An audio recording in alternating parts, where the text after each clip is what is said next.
Next आहे भौगोलिक पर्यटन। यात विविध भौगोलिक वैशिष्ट्ये निरीक्षणासाठी पर्यटन केले जाते। आता जे भौगोलिक ठिकाण या ठिकाणी निरीक्षणासाठी अतिशय योग्य असतील तर निश्चितच अशा ठिकाणांची निवड आपण भौगोलिक पर्यटनासाठी करतो। अभयारण्ये, व्हॅली ऑफ फ्लावर्स, उत्तराखंड, समुद्रकिनारे, भौगोलिक वैशिष्ट्यपूर्ण स्थळे उदाहरणार्थ लोणार सरोवर, निगोज येथील रांजण खळगे इत्यादींचा समावेश भौगोलिक पर्यटनात होतो। आता भौगोलिक पर्यटनामध्ये देशामध्ये असणारे सर्व प्रकारची अभयारण्ये, राष्ट्रीय उद्याने असतील, त्यानंतर व्हॅली ऑफ फ्लावर्स कुठे आहे हे उत्तराखंड, त्यानंतर वेगवेगळ्या प्रकारचे जे बीचेस आहेत ज्यांना आपण समुद्रकिनारे म्हणू, त्यानंतर भौगोलिक वैशिष्ट्यपूर्ण काही स्थळे आहेत जसं की लोणार सरोवर आहे की नाही, तर एक अजनीपासून तयार झालेलं ते सरोवर आहे, निगोज येथील रांजण खळगे असतील, हे सर्वचे सर्व काय आहे भौगोलिक पर्यटनाचे घटक आहेत। यातील अनेक स्थळांमध्ये निसर्गाचे अवलोकन करावे या इच्छेपोटी आणि कुतूहलापोटी अनेक पर्यटक तिथे जात असतात। आणि पर्यटकांचा उद्देश काय असतो की निश्चितच त्यांना निसर्गाचं काय करायचं असतं, अवलोकन म्हणजे रिव्ह्यू करायचं असतं, आणि निश्चितच त्या इच्छेपोटी आणि कुतूहलापोटी हे अशा प्रकारच्या भौगोलिक स्थळांना काय देत असतात, भेट देत असतात पर्यटक। चित्रामध्ये तुम्हाला व्हॅली ऑफ फ्लावर्स उत्तराखंड दाखवलेला आहे। त्यानंतर आरोग्य पर्यटन। भारतातील वैद्यकीय सेवा व सुविधा पाश्चात्यांच्या मध्ये स्वस्त व दर्जेदार आहेत। आता आरोग्य पर्यटनमध्ये एक भारतासाठी एक वैशिष्ट्यपूर्ण गोष्ट जर कोणती असेल तर आपल्या भारतामध्ये ज्या आधुनिक वैद्यकीय सेवा आहेत ना आणि सुविधा आहेत, तर हे पाश्चात्य देशातील ज्या वैद्यकीय सेवा आणि सुविधा आहे यांच्या तुलनेमध्ये त्या थोड्याशा कशा आहेत, स्वस्त आहेत, आणि दुसरं म्हणजे कशा आहेत, दर्जेदार आहेत। या कारणास्तव परदेशी लोक भारतात येऊ लागले आहेत। आणि याच रिझनमुळे जर पाहिलं आपण तर परदेशी लोक जे आहे ना हे भारतासाठी जर पाहिलं आपण तर ट्रीटमेंटसाठी सुद्धा येतात पहा, कारण दोन गोष्टी आहेत, स्वस्त पण आहे आणि दर्जेदार पण आहे। भारतात मुबलक सूर्यप्रकाश उपलब्ध असतो। त्यानंतर भौगोलिक वैशिष्ट्य जर पाहिलं आपण तर भारतामध्ये सूर्यप्रकाशसुद्धा मुबलक प्रमाणात उपलब्ध आहे। त्याचा लाभ घेण्यासाठी कितीतरी लोक भारतात येतात। योग शिक्षण आणि आयुर्वेदिक उपचारांसाठी परदेशी पर्यटक भारतात येतात। आणि विशेष म्हणजे योग शिक्षण आणि जी ट्रीटमेंटच्या 3 पद्धती असतात, होमिओपॅथी, ॲलोपॅथी आणि आयुर्वेदिक, तर यापैकी आयुर्वेदिक उपचार जो आहे तर त्याचं माहेरघर आपण कोणाला म्हणतो, भारत। आणि निश्चितच परदेशी पर्यटक जे आहेत ते या रिझनमुळे सुद्धा येत असतात। त्यानंतर आहे कृषी पर्यटन। शहरी संस्कृतीत वाढलेल्या आणि कृषी जीवनाची माहिती नसलेल्यांसाठी कृषी पर्यटन हा प्रकार अलीकडच्या काळात झपाट्याने पुढे आला आहे। आता काय होतं की शहरांची जी लोकसंख्या आहे ती फार अफाट झालेली आहे, आणि जे पूर्वीपासून शहरात आहेत तर ते निश्चितच शहरी संस्कृतीत वाढले, मग त्यांना शेतीविषयी माहिती आहे का, नाही, मग त्यांना थोडंसं आकर्षण या ठिकाणी निर्माण झालेलं आहे, आणि म्हणून कृषी पर्यटन हा पर्यटनाचा नवीन प्रकार पुढे आला। अलीकडे भारतीय शेतकरी दूरवरच्या कृषी संशोधन केंद्रे, कृषी विद्यापीठे, इस्रायल सारखे शेतीच्या क्षेत्रात अभिनव प्रयोगाद्वारे नवीन तंत्रज्ञान विकसित करणारे देश यांसारख्या ठिकाणांना शेतीच्या आधुनिक तंत्रज्ञानाची माहिती करून घेण्यासाठी भेट देऊ लागले आहेत। आणि अलीकडच्या काळात जर पाहिलं आपण तर जे भारतीय शेतकरी आहेत त्यांनी काय केलं माहिती आहे का, जे ॲग्रिकल्चरल रिसर्च सेंटर आहेत ज्यांना आपण कृषी संशोधन केंद्र म्हणतो, त्यानंतर ॲग्री युनिव्हर्सिटीज असतील म्हणजे कृषी विद्यापीठे, आणि काल परवा मी तुम्हाला उदाहरण दिलं होतं की एक असा देश आहे इस्रायल की ज्यांना अतिशय कमी पाण्यावर अशी अतिशय आधुनिक शेती जर पाहिलं तर जगामध्ये आदर्श आहे बघा तिथली शेती जर विचार केला तर शेतीच्या क्षेत्रात अभिनव प्रयोग जे आहेत तर नवीन तंत्रज्ञान विकसित करणारे देश आहेत ते, आणि निश्चितच शेतीच्या आधुनिक तंत्रज्ञानाची माहिती करून घेण्यासाठी भारतातले जे शेतकरी आहेत ते सुद्धा आता अशा ठिकाणाला भेट देत आहे। त्यानंतर आहे क्रीडा पर्यटन। क्रीडा पर्यटन हा 20व्या शतकात उदयाला आलेला प्रकार आहे। आता क्रीडा पर्यटन जर पाहिलं आपण ते मागच्या 100-150 वर्षामध्ये डेव्हलप झाले आहे, म्हणजे 20व्या शतकामध्ये उदयाला आलं। जागतिक पातळीवर ऑलिम्पिक, विम्बल्डन आणि जागतिक बुद्धिबळ स्पर्धा, आंतरराष्ट्रीय क्रिकेटच्या स्पर्धा, तर भारतीय पातळीवर हिमालयन कार रॅली आणि महाराष्ट्र पातळीवर महाराष्ट्र केसरी कुस्ती स्पर्धा यांसारखे प्रकार आहेत। हे सामने पाहायला जाणे म्हणजे क्रीडा पर्यटन। तर जगातील सर्वात दर्जेदार स्पर्धा कोणती असते, ऑलिम्पिक। ती ज्याही देशात भरेल तिथे काय सुरू झाला? क्रीडा पर्यटन. त्यानंतर विम्बल्डन, जसं की मी तुम्हाला टेनिस म्हणलं होतं, हे की नाही, लॉन टेनिसमधला सर्वोत्कृष्ट स्पर्धा जी आहे ती कोणती आहे? विम्बल्डन. त्यानंतर काल परवा झालेली जागतिक बुद्धिबळ स्पर्धा. त्यानंतर आंतरराष्ट्रीय क्रिकेटच्या स्पर्धा, मग ते T20 वर्ल्ड कप असू द्या किंवा 50 ओव्हरचं पण वर्ल्ड कप असतं पहा, 2 प्रकारचे वर्ल्ड कप असतात. त्यानंतर भारतीय पातळीवर जर पाहिलं आपण तर आपल्याकडे हिमालयन कार रॅली होत असतात. महाराष्ट्रामध्ये जर पाहिलं आपण तर सर्वात मानाचं काय असतं? महाराष्ट्र केसरी, म्हणजे जो कुस्तीमध्ये महाराष्ट्रात नंबर 1ला असतो त्याला आपण महाराष्ट्र केसरी ही पदवी देतो, ती स्पर्धा असेल. हे सर्व सामने पाहायला देश विदेशातून लोक येत असतील, निश्चितच हे काय आहे? क्रीडा पर्यटन. त्यानंतर आहे नैमित्तिक पर्यटन. माणूस पर्यटनासाठी कारणे शोधत असतो. आता सहज फिरण्याची आवड म्हणून निश्चितच आपण पर्यटनचं कारण काय करत असतो? शोधत असतो. 21व्या शतकात अशा अनेक संधी उपलब्ध झालेल्या आहेत. उदाहरणार्थ जगभरातील विविध देशांमधील फिल्म फेस्टिवल्स, संमेलने, आंतरराष्ट्रीय पुस्तक प्रदर्शने इत्यादी. आणि 21व्या शतकात जर पाहिलं आपण अनेक संधी आहेत पहा, जसं की आता फिल्म फेस्टिवल आयोजित करणं. तुम्हाला माहीत असेल की गोवा जे ठिकाण आहे आपल्या भारतातलं, आहे की नाही, तर इथं बऱ्याच प्रकारचे फिल्म फेस्टिवल्स आयोजित केले जातात. अशा वेळी देश विदेशातील लोक तिथे येतात. त्यानंतर विविध प्रकारची संमेलने असतील, हिंदी भाषेची, पुस्तकांची असेल, किंवा बऱ्याच वेळेस काय होतं, जे कॅमेराज वगैरे आहेत त्यांच्या कंपन्या काय करतात? स्टॉल लावतात, किंवा काही टेक्नॉलॉजीचे स्टॉल लागतात. तर अशा वेळेस ही संमेलने आयोजित झाली. आंतरराष्ट्रीय पुस्तक प्रदर्शन. तर निश्चितच अशा हे सगळे कोणते कारणं आहेत? नैमित्तिक, म्हणजे काहीतरी इव्हेंट आहे आणि त्या इव्हेंटला अटेंड करण्यासाठी आपण पर्यटन करायलो. अशा कारणांसाठी लोक ठिकठिकाणी जात असतात. महाराष्ट्रातील साहित्य रसिकही दरवर्षी भरणाऱ्या अखिल भारतीय मराठी साहित्य संमेलनासाठी जात असतात. आणि महाराष्ट्रामध्ये जर पाहिलं आपण, जेवढे काही साहित्य रसिक आहे, म्हणजे साहित्याची आवड ठेवणारे लहान मोठे सगळे कवी, लेखक किंवा त्यांना दाद देणारे सर्व त्यांचे रसिक, हे दरवर्षी भरणारं जर अखिल भारतीय मराठी साहित्य संमेलन आहे तर यासाठी ते जात असतात. त्यानंतर आहे पर्यटनाचा विकास. देशी आणि परदेशी पर्यटकांचे उद्बोधन हा सगळ्यात महत्त्वाचा मुद्दा आहे. आता पर्यटक देशी असो का विदेशी असो, तर त्यांचं उद्बोधन हा सगळ्यात महत्त्वाचा मुद्दा आहे पहा. कारण त्यांना जर सगळ्या फॅसिलिटी चांगल्या असतील तर निश्चितच ते प्रवासासाठी काय असतात? तयार असतात. पर्यटकांची वाहतूक आणि सुरक्षितता, प्रवासातील सुखसोयी, उत्तम दर्जाच्या निवासस्थानाची उपलब्धता, प्रवासात स्वच्छतागृहांच्या सोयी या गोष्टींना पर्यटनामध्ये प्राधान्य देणे आवश्यक आहे. आता पर्यटनमध्ये लोकांचे हाल होऊ नये, बरोबर आहे का? सगळ्या गोष्टी ज्या असतात बेसिक नीड्स, तर त्या महत्त्वाच्या असतात. मग ते वाहतूक असू द्या, त्यानंतर सुरक्षितता असू द्या, त्यानंतर प्रवासादरम्यान त्यांना आपण कोणत्या कोणत्या फॅसिलिटीज दिलो, सुखसोयी, त्यानंतर त्यांच्या उत्तम दर्जाच्या राहण्याची व्यवस्था, त्याला आपण निवासस्थानाची उपलब्धता म्हणू, त्यानंतर प्रवासात स्वच्छतागृहांच्या सोयी, या सगळ्या गोष्टी महत्त्वाच्या असतात. यामध्ये दिव्यांग पर्यटकांच्या गरजांकडे विशेष लक्ष पुरवणे आवश्यक आहे. आणि त्यातल्या त्यात पर्यटक जर दिव्यांग असेल, है ना, डिसेबिलिटी जर असेल, तर निश्चितच त्याकडे आपल्याला स्पेशल लक्ष द्यावं लागतं. ऐतिहासिक वारशाच्या जतनासाठी आपणास काही काळजी घेणे आवश्यक असते. आता आपल्याला माहिती आहे अजिंठा लेणी असू द्या, ही विविध प्रकारच्या जे ऐतिहासिक स्थळ, गड, किल्ले, कितीतरी आपल्या भारतामध्ये जर पाहिला तर ऐतिहासिक वारसा आहे. याला कितीतरी पर्यटक काय करत असतात? भेट देत असतात. पण त्यांचं जतन जर करायचं असेल तर त्याची काय काळजी करावं लागणार? आपल्याला काळजी घेणं आवश्यक आहे. ऐतिहासिक वारशांच्या स्थळांचे विद्रुपीकरण करणे, भिंतीवर मजकूर लिहिणे किंवा झाडावर कोरणे, जुन्या वास्तू भडक रंगात रंगवणे, परिसर स्थळी सुविधांचा अभाव असणे, ज्या योग्य अस्वच्छता वाढते, यांसारख्या गोष्टी टाळायला हव्यात. आणि आपल्या ऐतिहासिक वारशाच्या स्थळांचं जतन करण्यासाठी भारत सरकारने नेमणूक केलीच असते पहा, विशिष्ट आयोगाची, आर्किओलॉजिकल डिपार्टमेंट असतं. पण आपलंसुद्धा काम आहे की त्या स्थळाचं विद्रुपीकरण होऊ द्यायचं नाही. म्हणजे पुरातन ज्या वस्तू आहेत त्या तशाच ठेवायच्या, उगं काहीतरी कुठंतरी रंगवायचं वगैरे असं काय व्हायला पाहिजे का? नाही.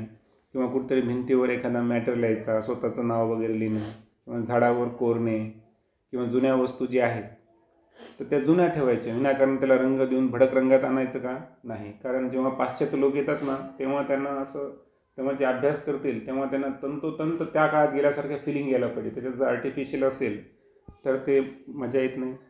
त्यानंतर जे परिसरस्थळी आहेत अशा सुविधा पाहिजे की तिथं अस्वच्छता होणार नाही, है की नाही? कारण ते पण तितकंच महत्त्वाचं असतं. जागतिक स्तरावर जागतिक स्तरावरील महत्त्वाच्या भाषांमध्ये माहिती पुस्तिका, मार्गदर्शिका, नकाशे, इतिहास विषयक पुस्तके उपलब्ध करून देणे गरजेचे आहे. आता होतं काय, आपल्या भारतामध्ये खूप काही आहे, पण हे जगाला केव्हा माहीत होईल? जर आपण त्याचे फोटोग्राफ्स, त्याची इन्फॉर्मेशन, त्याची बुक्स हे सगळं प्रिंट करू तेव्हाच. म्हणजे जागतिक स्तरावर जेवढ्या काही महत्त्वाच्या भाषा आहेत त्यामध्ये आपल्याला माहिती पुस्तिका तयार करावं लागेल, त्यानंतर मार्गदर्शिका तयार करावं लागेल ज्याच्यामुळे त्यांना रूट मॅप वगैरे ठरवता येईल पर्यटनाचा, त्यानंतर नकाशे, त्यानंतर इतिहासविषयक पुस्तके, एखादी लेणी आहे ते इसवी सनाच्या कोणत्या शतकातली आहे, त्याला किती वर्ष लागले, है की नाही, हे सगळं माहिती उपलब्ध करून देणं आवश्यक असतं. पर्यटकांना गाडीतून फिरायला नेणाऱ्या वाहन चालकांना दुभाषाचे प्रशिक्षण देणे, त्यांनी मार्गदर्शक म्हणून काम करणे या गोष्टी करता येतील. याला आपण गाईड म्हणतो, है की नाही, मार्गदर्शक. तर निश्चितच पर्यटकांना गाडीतून फिरायला नेणारा जो वाहन चालक असतो त्यांना सुद्धा काय पाहिजे, दुभाषेचे प्रशिक्षण, म्हणजे त्यांना दोन्ही लँग्वेज यायला पाहिजे. जसं की समजा एखादा वेळेस इंग्लंड देशाचा पर्यटक आपल्या देशामध्ये आला तर त्याला इंग्रजी पण आली पाहिजे आणि हिंदी पण आली पाहिजे. कोणाला? वाहन चालका. म्हणजे तो समोरचा व्यक्ती जो फॉरेनमधून आलेला आहे त्याला सगळ्या गोष्टी त्याला सांगता आल्या पाहिजे, हे की नाही. तुम्ही जर पाहिलं असेल ना, बऱ्याच वेळेस फॉरेनचे लोक जेव्हा भेटतात तेव्हा मध्ये एक मेडिएटर असतो पहा, ते थोडीशी माहिती सांगत असतो, त्याला आपण गाईड म्हणतो. ऐतिहासिक स्थळांचे जतन आणि संवर्धन. ऐतिहासिक स्थळांचे जतन आणि संवर्धन करणे हे एक मोठे आव्हान आहे. पहा, ऐतिहासिक स्थळांचं जतन आणि संवर्धन खरंच एक चॅलेंजिंग गोष्ट आहे. आपल्या देशाला प्राचीन, मध्ययुगीन आणि अर्वाचीन अशा ऐतिहासिक स्थळांचा वारसा मिळाला आहे. आता आपल्या देशामध्ये जर पाहिलं आपण तर इतिहासाचे जे तिन्ही कालखंड आहेत ना, तिन्ही कालखंडातल्या वस्तू आणि वास्तू आपल्याकडे आहेत, बरोबर. मग आपल्याकडे जो ऐतिहासिक वारसा आहे त्यामध्ये काही गोष्टी कोणत्या आहेत? प्राचीन काळातल्या आहे, म्हणजे इसवी सन 11-12च्या अगोदरच्या. त्यानंतर मध्ययुगीन काळातल्या आहेत, हे ना, इसवी सनाचे 12वे ते 15वे शतक म्हणू आपण. आणि काही अर्वाचीन गोष्टी पण आहेत. त्याचबरोबर नैसर्गिक समृद्धीचा वारसाही आपल्याला लाभलेला आहे. फक्त ऐतिहासिक स्थळच आहेत का? नाही, तर नैसर्गिक समृद्धीसुद्धा आहे. जसं की केरळमध्ये जर पाहिलं आपण, गोवामध्ये जर पाहिलं तर फार असं निसर्गसुद्धा आपल्याकडे अवेलेबल आहे. या वारशाचे नैसर्गिक आणि मानवनिर्मित अशा 2 प्रकारचा वारसा असतो. आता वारशाचे 2 प्रकार असतात. एक असतो नैसर्गिक वारसा, दुसरा असतो सांस्कृतिक वारसा. सांस्कृतिक वारसा म्हणजे मानवनिर्मित, की एक जुनी परंपरा आहे आपली आणि ती आपण आज रोजी काय केली आहे, चालू ठेवलेली आहे. संपूर्ण जगात गौरवली गेलेली काही महत्त्वाची स्थळे भारतात आहेत. ताजमहाल आणि जंतर मंतर वेधशाळेच्या बरोबरीने महाराष्ट्रातील अजिंठा, वेरूळ, घारापुरी, एलिफंटा लेणी, छत्रपती शिवाजी महाराज रेल्वे स्थानक, पश्चिम घाटातील कास पठार यांचा समावेश आहे. आता ताजमहाल, त्यानंतर जंतर मंतर येथील वेधशाळा, अजिंठाची लेणी ज्याला 400 वर्ष लागली कोरायला, वेरूळ येथील लेणी असेल, कृष्णेश्वरचं मंदिर असेल, घारापुरी त्याला आपण एलिफंटा लेणी म्हणतो, त्यानंतर CST रेल्वे स्थानक, छत्रपती शिवाजी महाराज रेल्वे स्थानक जे आहे मुंबईमधलं, आणि त्यानंतर पश्चिम घाट जे आहे यामधील कास पठार, हे सर्वच्या सर्व अशी स्थळं आहेत की तिथे पर्यटन भरपूर वेळेस भेट देत असतात. जसं की चित्रामध्ये इथं घारापुरी लेणी दाखवलेली आहे. त्यानंतर जागतिक वारसा स्थळांना भेट देण्याची इच्छा जगभरातील पर्यटकांना असते. आता जगभरातील पर्यटकांना सर्वात मोठं आकर्षण जर कोणतं असतं तर जेवढे काही जागतिक वारसा आहे त्या स्थळांना आपण काय देणे, भेट देणे. जसं की आपण फ्रान्सचं नाव घेतलं की आपलं सहज काय होतं, एफेल टावर, है ना. एफेल टावर जो आहे तो तिथला जागतिक वारसा आहे. ही वारसा स्थळे बघण्यासाठी आपल्या देशात परदेशातून हजारो लोक येतात. आणि निश्चितच वारसा स्थळे बघण्यासाठी परदेशातून लोक येतात, म्हणजे आपलं पर्यटनाचा विकास होतो त्या ठिकाणी. जागतिक वारसा स्थळांमध्ये भारतातील एखाद्या स्थळाची निवड झाली की आपली छाती अभिमानाने फुगून येते. आणि जागतिक वारसा स्थळामध्ये जर आपल्या देशातल्या एखाद्या स्थळाची निवड झाली की या ठिकाणी निश्चितच आपल्यासाठी ती अभिमानाची गोष्ट असते. परंतु आपण जेव्हा सहलीच्या निमित्ताने अशा ठिकाणी जातो तेव्हा आपणास काय चित्र दिसते? स्थळांच्या परिसरात पर्यटक खडूने कोशाने आपली नावे लिहितात, चित्र काढतात. असं करायला पाहिजे का? त्याचा विपरीत परिणाम आपल्या देशाच्या प्रतिमेवर होतो. तर तिथे फक्त व्यक्तीचंच नाही तर देशाच्या प्रतिमेवर सुद्धा काय होतो, परिणाम होतो विपरीत. पर्यटन स्थळांच्या जतनासाठी पुढील निश्चय करणे आवश्यक आहे.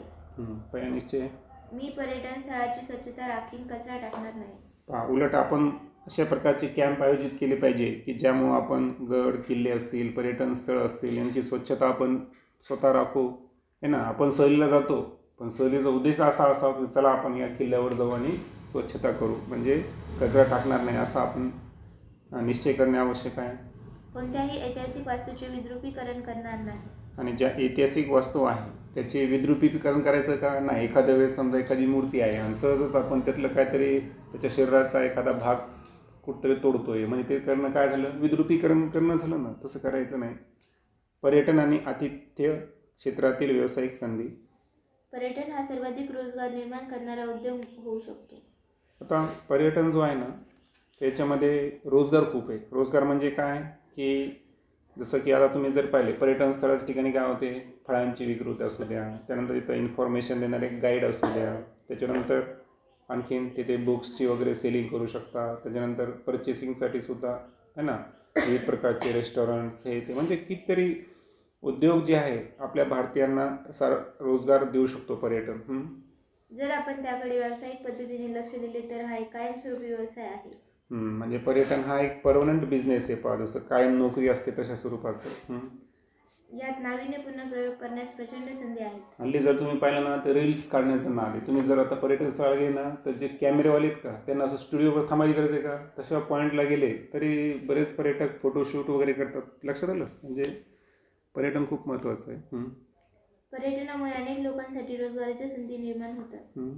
परदेशी पर्यटकाने विमानतळावर पाऊल ठेवण्याआधीपासून तो भेट देणाऱ्या देशाला उत्पन्न मिळवून देण्यास सुरुवात करतो. एखादा व्यक्ती आपल्या देशात यायला ना तर त्यानं निश्चय केला, त्यानं प्रवास सुरू केला, तिथूनच आपल्या देशाचं काय सुरू झालं, इन्कम सुरू झालं, उत्पन्न सुरू झालं. त्याने भरलेल्या विसा फीमुळे आपल्या देशाला महसूल मिळतो. आपल्या देशामध्ये येण्यासाठी तो काय भरतो, विजा फी, आणि निश्चितच त्यामुळे आपल्या देशाला काय मिळतो, महसूल. प्रवास खर्च, हॉटेलमध्ये राहणे, खाणे, दूरभाषाची मदत घेणे, वर्तमानपत्रे, संदर्भ, साहित्य विकत घेणे, आठवण म्हणून स्थानिक वस्तू विकत घेणे, एवढ्या गोष्टी पर्यटक मायदेशी जाईपर्यंत करतो.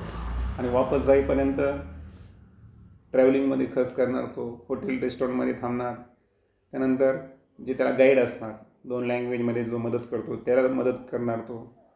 मग ते न्यूजपेपर परचेसिंग करणार, काही पुस्तकं असतील ऐतिहासिक संदर्भ साहित्य तो विकत घेणार, आणि आठवण म्हणून इथल्या लोकलच्या ज्या वस्तू आहेत की ज्या त्यांच्या देशात मिळत नाही तो पण परचेसिंग करतो. म्हणजे ओव्हरऑल सगळ्याच गोष्टीमुळे आपल्या देशाचा काय होतो, देशाची GDP वाढू शकते. जितके जास्त पर्यटक आपल्या देशामध्ये येतील ना तितकं आपल्या देशाचं इन्कम, कॅपिटल इन्कम वाढतं. पर्यटन केंद्राच्या परिसरात बाजारपेठांचा विस्तार होतो. जिथे पर्यटन केंद्र आहे त्याच्या आजूबाजूला पहा तुम्हाला निश्चितच पर्चेसिंगसाठी काय दिसेल, बाजारपेठ. तेथील हस्तोद्योग व कुटीरोद्योग यांचा विकास होतो. आणि विशेष म्हणजे जर तुम्ही पाहिले ना तिथं प्लास्टिकच्या वगैरे वस्तूपेक्षा तुम्ही हस्तोद्योग पहा. जिथं पर्यटन स्थळ असतात ना तिथं हाताने तयार केलेल्या वस्तू आणि छोट्या छोट्या उद्योगातून तयार झालेल्या वस्तू त्यांचा विकास होतो. त्या वस्तूंच्या खरेदी विक्रीत वाढ होते. उदाहरणार्थ स्थानिक खाद्यपदार्थ, तेथील हस्तकौशल्याच्या वस्तू इत्यादी गोष्टी पर्यटक आवडीने खरेदी करतात. त्यामुळे स्थानिकांच्या रोजगारात वाढ होते. आता निश्चितच जे स्थानिक खाद्यपदार्थ असतील, जसं काश्मीरमध्ये आम्ही गेलो तिथं कावा प्रसिद्ध आहे की नाही, पेय येते चहासारखं, तर तो स्थानिक खाद्यपदार्थ असेल. त्यानंतर तेथील हस्तकौशल्याच्या वस्तू, तिथे जर तुम्ही असं कपडे वगैरे पाहिले, काश्मीरी शाल वगैरे, तर फार म्हणजे आपल्याकडं पूर्ण भारतात कुठंच तयार होत नाही अशी काश्मीरी शाल असते हे की नाही. तर म्हणजे असं या गोष्टी पर्यटकांना आवडतात, ते खरेदी करतात, आणि त्याच्यामुळे निश्चितच तिथे राहणाऱ्या लोकांच्या रोजगारामध्ये काय होते, वाढ होते. त्यानंतर आहे हेरिटेज वॉक, अर्थातच वारसा मुसाफिरी. ऐतिहासिक वारसास्थळाला भेट देण्यासाठी जाणे याला हेरिटेज वॉक असे म्हणतात. निश्चितच आपण ऐतिहासिक वारसास्थळाला भेट देत असू तर त्याला काय म्हणायचं, हेरिटेज वॉक. जिथे इतिहास घडला तिथे प्रत्यक्ष जाऊन इतिहास जाणून घेणे ही अनुभूती हेरिटेज वॉकमध्ये येते. आता हेरिटेज वॉकचा अर्थ काय असतं की जिथे इतिहास घडलेला आहे तिथं प्रत्यक्ष जाऊन इतिहास जाणून घ्यायचा. आता जसं की आम्ही हम्पीला गेलो होतो पहा. हम्पीमध्ये जर तुम्ही पाहिलं ना तिथे इतकं वास्ट एरिया आहे, तो इतका मोठा एरिया आहे, आणि सगळीकडे जर पाहिलं तुम्ही तर फक्त मंदिरं, त्या काळाच्या कलाकृती, त्या काळाचे वेगवेगळ्या वस्तू, तर चक्क तुम्ही त्या विश्वात गेल्यासारखं तुम्ही फील करणार. बरोबर आहे का. म्हणजे हा झाला हेरिटेज वॉक. जगभर अशा प्रकारचे उपक्रम चालवले जातात. भारताला शेकडो वर्षाचा इतिहास आहे, आणि भारतात जर पाहिलं आपण अतिशय प्राचीन संस्कृती, आपण भारतीय संस्कृती ग्राह्य धरतो. त्याच्यामुळं निश्चितच इतिहाससुद्धा शेकडो वर्षाचा आहे. भारतातील प्रत्येक राज्यात ऐतिहासिक स्थळे आहेत.